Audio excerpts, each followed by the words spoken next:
রান্নার নতুন একটা ভিডিও নিয়ে চলে আসলাম আপনাদের মাঝে। কেমন আছেন সবাই? আশা করি ভালো আছেন। এই বৃষ্টিময় দিনগুলোতে মুখরোচক খাবার খাইতে কার না ভালো লাগে। তাই এত বৃষ্টির দিনে চুপচাপ বসে থাকতে মন চায় না। মনে হয় এটা খাই সেটা খাই। ভাজা পোড়া জিনিস খাইতে সবসময়ই ভালো লাগে। বৃষ্টির দিনগুলোতে মচমচে জিনিস খাইতে আরও অনেক বেশি ভালো লাগে। তাই আজ আমি আপনাদের সঙ্গে শেয়ার করব ডাল পুরি। ডাল দিয়ে কীভাবে পুরি বানালাম সেটা আপনাদের সাথে শেয়ার করছি। আমি ডাল পুরি বানানোর জন্য প্রথমেই ডাউলটাকে আগে থেকে সিদ্ধ করে নিয়েছি এবং এখানে আমি শুধু আটার সাথে ডাউলটা দিয়ে পুরি বানিয়ে নিব যেভাবে, সেটাই আপনাদের সাথে শেয়ার করছি। আমি ডাল পুরি বানাচ্ছি, সেই সঙ্গে মেয়ে আমার সাথে সঙ্গ দিচ্ছে। সেও ডাল পুরি বানানোর জন্য সমস্ত প্রসেসিং দেখছে এবং সেও আটা নিয়ে ডাল পুরি বানানোর চেষ্টা করছে। আজকে আমি যে ডাল পুরিটা বানাবো সেটা কোনো বেলান ফিরিতে বানাবো না, আমি হাতের সাহায্যেই ডাল পুরিটা বানাবো। খুবই ছোট ছোট পুরি বানাবো, একেবারে মিনি ডাল পুরি।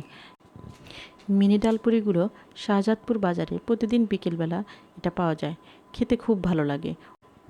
বাড়িতে থাকাকালীন সময়ে প্রায় এই ডাউল পুরিগুলো কিনে নিয়ে এসে খেতাম। এখনও যখন বাবার বাড়ি যাই তখনই বিকেলবেলা হলেই শাহজাদপুর আমরা এই ডাল পুরিগুলো খেতে যাই। ডাল পুরিগুলো যেভাবে বানালাম, প্রথমে হাতের সাহায্যে আটাগুলো মেখে তারপরে সেটা গোল করে তার ভিতরে আমি ডাউলটা দিয়ে এখন হাত দিয়ে চেপে চেপে এই মুখ আটকিয়ে দিচ্ছি। ডাউল ভরা হয়ে গেলে দেখবেন কোনো সাইড দিয়ে যেন বের না হয়।